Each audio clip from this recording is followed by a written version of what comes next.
Salam, perkenalkan saya Muhammad Basil, calon guru penggerak angkatan 9 dari SMA Negeri 1 Kuraji. Pada kesempatan ini akan menyajikan kesimpulan dan refleksi filosofis Ki Hajar Dewantara. Tujuan pembelajaran khusus. Peserta mampu membuat kesimpulan dan refleksi pengetahuan dan pengalaman baru yang dipelajari dari pemikiran Ki Hajar Dewantara. Pertanyaan pemantik. 1. Apa yang Anda percaya tentang murid dan pembelajaran di kelas sebelum Anda mempelajari modul 1.1? 2. Apa yang berubah dari pemikiran atau perilaku Anda setelah mempelajari modul ini? 3. Apa yang dapat segera Anda terapkan lebih baik agar kelas Anda mencerminkan pemikiran Ki Hajar Dewantara? Yang pertama, apa yang Anda percaya tentang murid dan pembelajaran di kelas sebelum Anda mempelajari modul 1.1? Murid adalah seorang anak didik yang kita bimbing dan tuntun, di mana sebagai guru mengharapkan siswa mampu menerima semua materi dan mendapatkan nilai yang baik, disibukkan dengan tugas-tugas dan pencapaian angka. Ditambah sebagai guru selalu merancang metode, model, perangkat pembelajaran, dan tahapan pembelajaran dari berbagai literatur dan multimedia IT dengan rencana disusun sebaik-baiknya, di mana diharapkan siswa tertarik dan dapat menerima materi sesuai ekspektasi guru.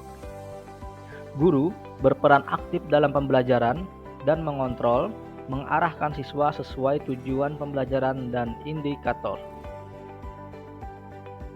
Ketika proses pembelajaran di kelas, beberapa siswa tidak memperhatikan guru, bermain, tidak mengerjakan tugas, tidak mengumpul tugas, dan bercanda dengan teman. Sebagai pendidik, kita harus memahami kodrat anak adalah bermain. Dengan bermain, anak dapat diharapkan mengolah cipta dan rasa sehingga menjadi sebuah karya dan budi pekerti. Tugas seorang guru menuntun dengan memberikan pembelajaran yang menarik sesuai kodrat anak. Kenyataan selama ini, guru yang aktif memberikan materi dan mengatur sesuai keinginan yang dirancang.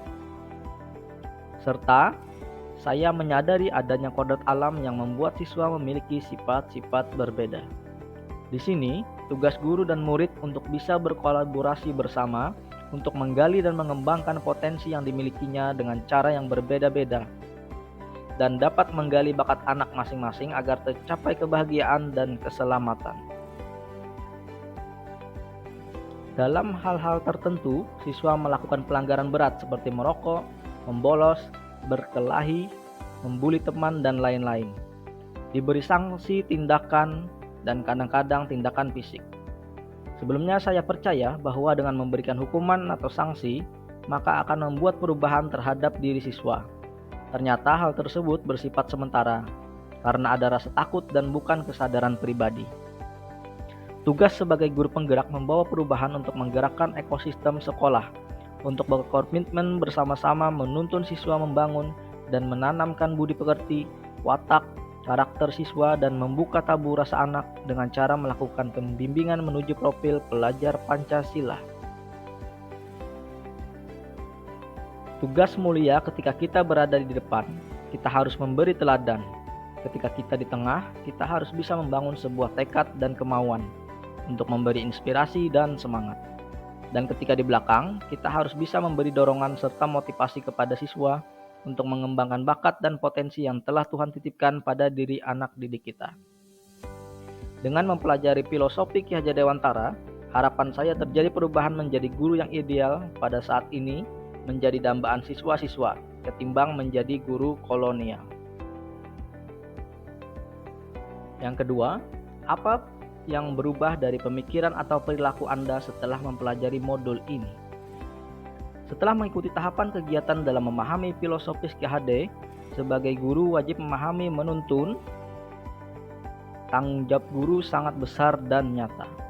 Menuntun segala kekuatan kodrat yang ada pada anak-anak agar mereka dapat mencapai keselamatan dan kebahagiaan yang setinggi-tingginya, baik sebagai manusia maupun anggota masyarakat. Dan dalam pengajaran dan pendidikan, ialah memerdekakan manusia atas hidup lahir dan merdeka hidup batin, semua dapat diraih dari pendidikan. Sebagai guru, kita harus bebas dari segala ikatan, dengan hati suci mendekati sang anak.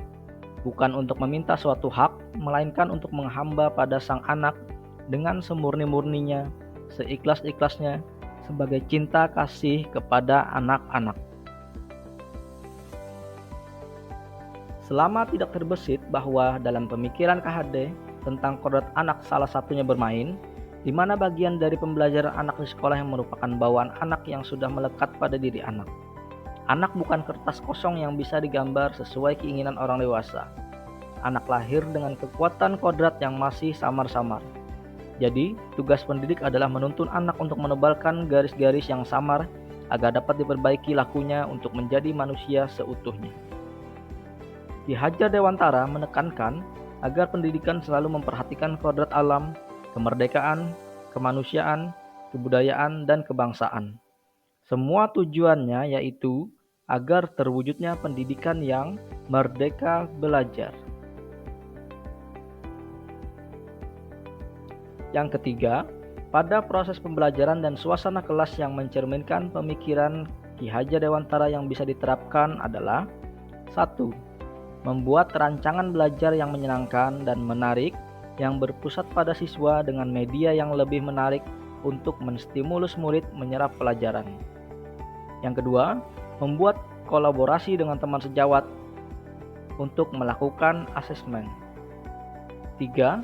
Penerapan budi pekerti dalam proses pembelajaran. Dan yang keempat, tidak memberikan tindakan atau hukuman yang tidak mendidik. Nah, sekian dan terima kasih.